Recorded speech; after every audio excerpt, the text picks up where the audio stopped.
Hello, everyone. Thank you again for joining me here today. This is Mr. Constitution, and today we're going to be continuing our series reading the Constitution of the United States because everyone should know what it says and understand so that we can keep our government in check because apparently our government has forgotten all about it. Anywho, today we'll be continuing with Section 6. Of Article 1, continuing reading about the legislature and helping to understand how things work. So, Section 6. The senators and representatives shall receive a compensation for their services to be ascertained by law and paid out of the Treasury of the United States.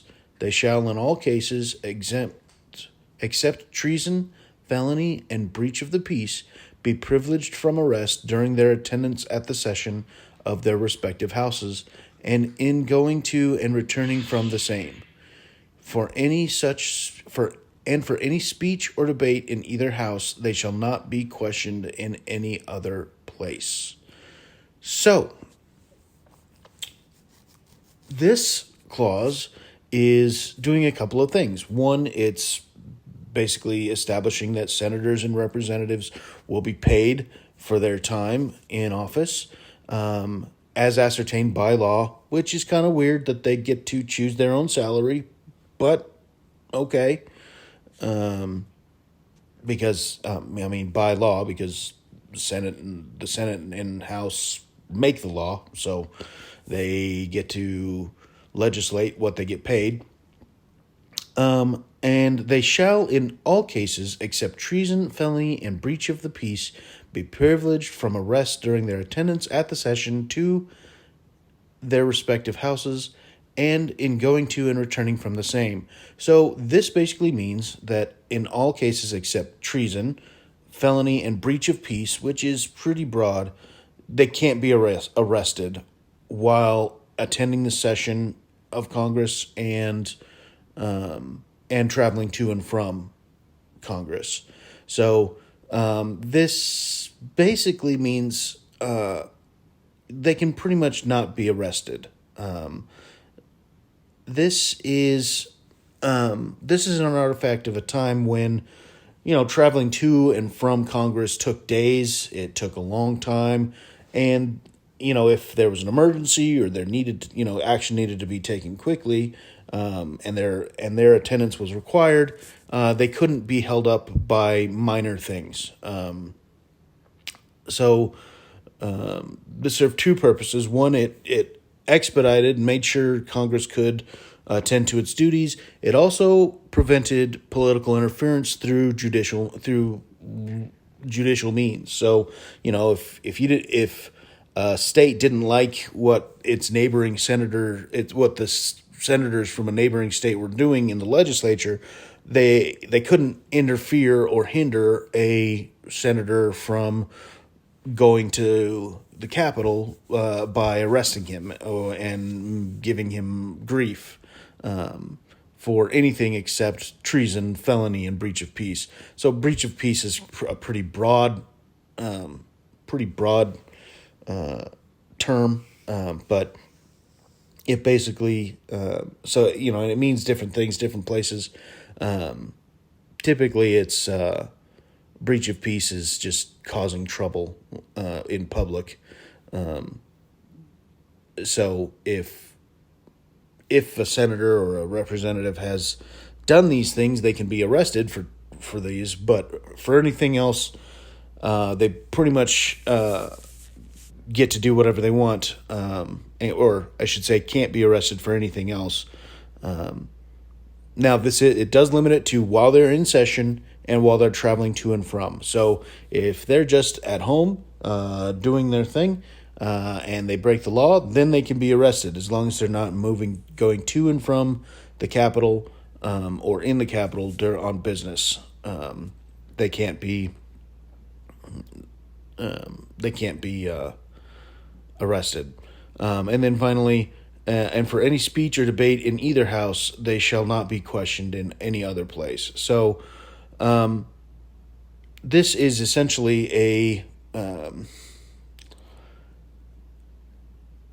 essentially it's sort of protection on political speech for the purposes of debate and passing law. So if a senator on on the floor of the House makes a statement that may or may not be true, they can't be questioned about it, or they can't be sued for it outside of they can't be sued for it back home. So or in another state. So if a senator or a representative says something derogatory about another senator while on the floor of the House, they can't be sued for it, even if it might be defamatory or not entirely true. Basically, giving the Senate and giving senators and representatives a lot of leeway while they're on the floor of the House or Senate, because we want vigorous debate. We want people to be able to speak their minds, and we don't want them to fear being unreasonably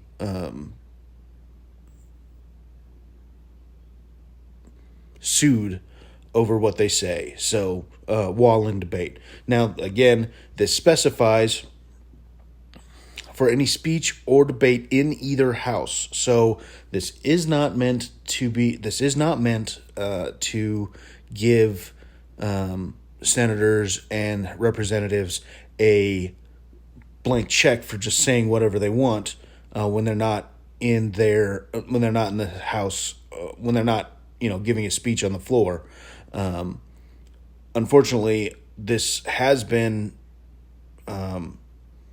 interpreted to give our elected representatives pretty wide immunity when basically operating in the interest of their office. So if they're speaking as their official capacity, they've been given a lot of immunity even outside of the House or Senate. And so it's led to a lot of problems in senators and representatives saying things that may be defamatory that are not necessarily being said on the floor of the House and Senate. And so it's come to a place where our elected officials in many ways have no accountability for what they say, and because they're acting in their official capacity. So it's I wish the language was a little, well, this language is very clear for any speech or debate in either house. So if you're on the floor of the House or Senate, you can't be questioned, you can't be sued for what you say. But if you're not on the House floor or the Senate floor, you should be responsible. So if you say something on Twitter, for example, or Facebook, or on a newscast that is not true, that defames someone, you should be held responsible, and you should be sued. You should be able to be sued for it. Unfortunately, that doesn't seem to be the way things go right now. But our people, our representatives, can lie like there's no tomorrow and face no consequences, which is really unfortunate. So, moving on. That's a whole thing. Yeah, moving on. No senator or representative shall, during the time for which he was elected, be appointed to any civil office under the authority of the United States, which shall have been created, or the emoluments whereof shall have been increased during such time, and no person holding any office under the United States shall be a member of either house during his continuance in office. So what this is saying is that basically you can't be a senator or a representative and hold any other office. So you can't be a senator and Secretary of State. You can't be a representative and Secretary of the Treasury. You have to be one or the other. You can't be both. This is why when Hillary Clinton was appointed Secretary of State under Barack Obama, she had to resign her post as a senator to take up the post of Secretary of State. It also says, or the emoluments of which shall have been increased during such time. This means this means you can't vote to increase the pay of an office and then take that office. If Congress wanted to increase the pay of the Secretary of Defense, then a senator couldn't take on that role after the vote passed. And it works the other way around too. You can't be Secretary of State and also be a member of the House while you're being Secretary of State. So it works both ways. The purpose of this is to make sure that is to prevent corruption by making sure that we don't have multiple people doing multiple things in two parts of government. We have a tradition in the United States of keeping governmental power separate. So the legislative branch, the executive branch, the judicial branch separate their powers and have different roles.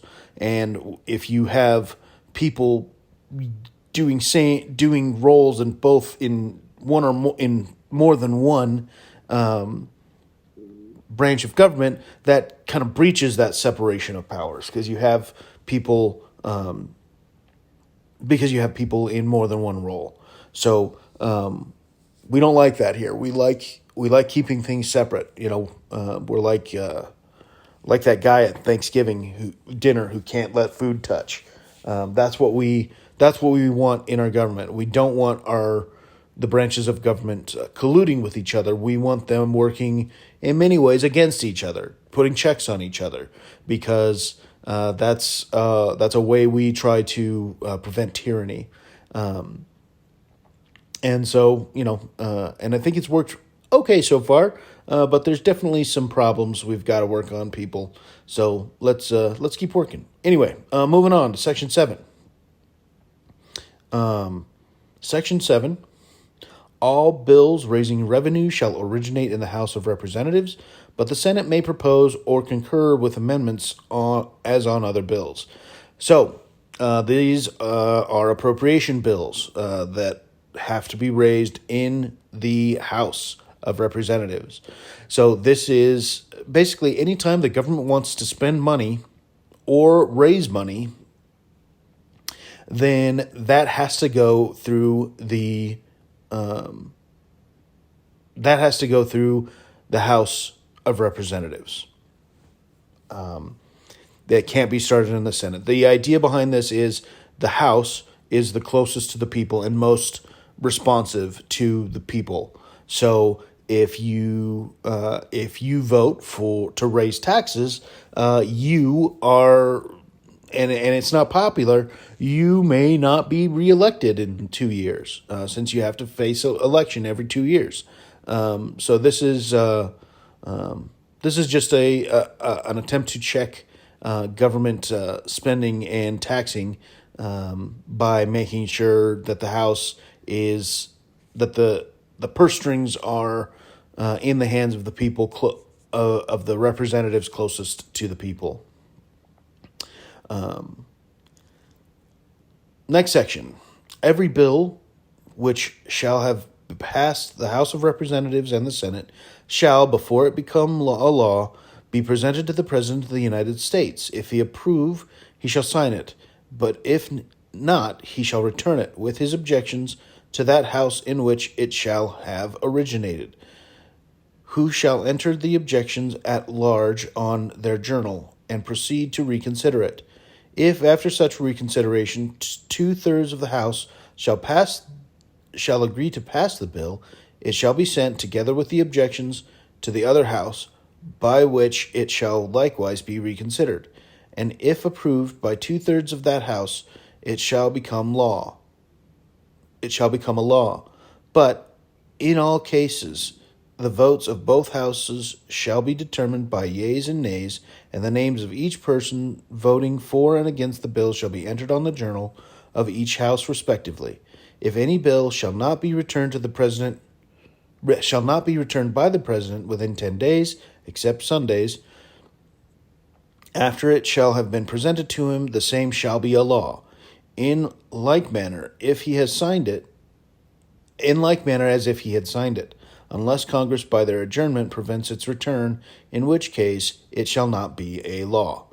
So, here we have basically the establishment of how bills become law. If you remember the old Schoolhouse Rock cartoon with "I'm just a bill," then this should be pretty familiar to you. We basically, the House or the Senate creates a bill. If it passes, it has to go to the other house where it is passed again. If both houses pass it, then it goes to the president. If the president likes it, he can sign it and it becomes law. If he doesn't like it, he can refuse to sign it and send it back to the House or Senate, whichever house originated the bill, with a list of objections, with his objections to the law. Then the House or Senate can look at his objections, make changes, and send it back, or make changes enough to the point where they can get 2/3 of a vote, 2/3 of their membership to vote to it, and then it becomes law. So this establishes the overriding of a veto. So it establishes the veto power of the president and the ability of Congress to override a veto with a 2/3 majority. So in the House, or in the Senate, you need 66 votes to pass it, to override a majority, and in the House, you would need 2/3 of 435, whatever that is. I'm not going to worry about it, but you need 2/3 of of both houses in order to override a veto. So, it also sets up a manner. It also these last couple of clauses make it so that a president can't just hold on to a bill and neither refuse to sign it nor send it back. So the president has 10 days after a bill has been passed and sent to him to either sign it or veto it. If he ignores it for more than 10 days, or for more than 10 days, except not counting Sundays, then it becomes law as if he had signed it. This is what some people have called the pocket veto. This is basically if a president doesn't like a bill, but maybe doesn't feel like he has the political capital to veto it, he may just sort of let it sit and let it become law without his endorsement. Now, on the other hand, if Congress sends a bill and then adjourns within those 10 days, preventing the president from sending the bill back to them, then it doesn't become law, and remains on his desk until, I would assume, Congress reconvenes and then he could send it back. But this clause establishes the veto power and how to override a veto by the House and Senate. And finally, in Section 7, every order, resolution, or vote to which the concurrence of the Senate and House of Representatives may be necessary, except on a question of adjournment, shall be presented to the President of the United States, and before the same shall take effect, shall be approved by him, or, being disapproved by him, shall be repassed by 2/3 of the Senate and House of Representatives, according to the rules and limitations prescribed in the case of a bill. So this seems like it's just sort of reiterating what was established in the last clause. But what it's actually saying here is every order, resolution, or vote to which the concurrence of the Senate and the House of Representatives may be necessary, except on a question of adjournment, shall be presented to the President of the United States. This is saying everything, every bill, every resolution, every vote has to go to the President, except if the houses are voting to adjourn. They don't need presidential approval to adjourn. But everything they do every order, resolution, and vote has to go to the President before it can take effect. So what this means is just because you have that 2/3 majority on the initial vote does not mean you get to bypass the President. If you have that 2/3 majority and you don't get, it doesn't just become law just because it's got 2/3 majority. The President still has the power to veto, even in the event that the bill has enough support to override the veto. He can still veto it and make Congress go back through it. This gives the President time to work with Congress, make persuasion, try to change enough votes to maybe bring that 2/3 majority down, or give him time to work or make influence, make changes.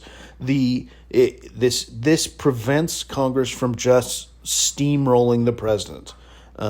Just because you have 2/3, more than two or more of the House and Senate that have voted for the bill, does not mean it becomes law.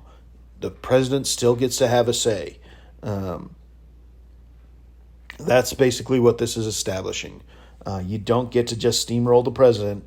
Even if you have 2/3 majority on a bill, it still has to go to the President, no matter what. So, that is it for sections 6 and 7 of Article 1. We're moving right along, and next time we'll start again with Section 8, where we start looking at the specific powers that Congress has, and so we start getting into some nuts and bolts on what Congress can and can't do. So, if you enjoyed this video, please like it. Please smash that like button. Share it with your friends. Leave a comment below. Those really help grow the channel, help it get seen by other people, and so I'd really appreciate it. If I've earned your subscription today, go ahead and hit that subscribe button and hit the notification bell so that you can be notified when new episodes come out. Thank you all so much, and we'll talk to you next time.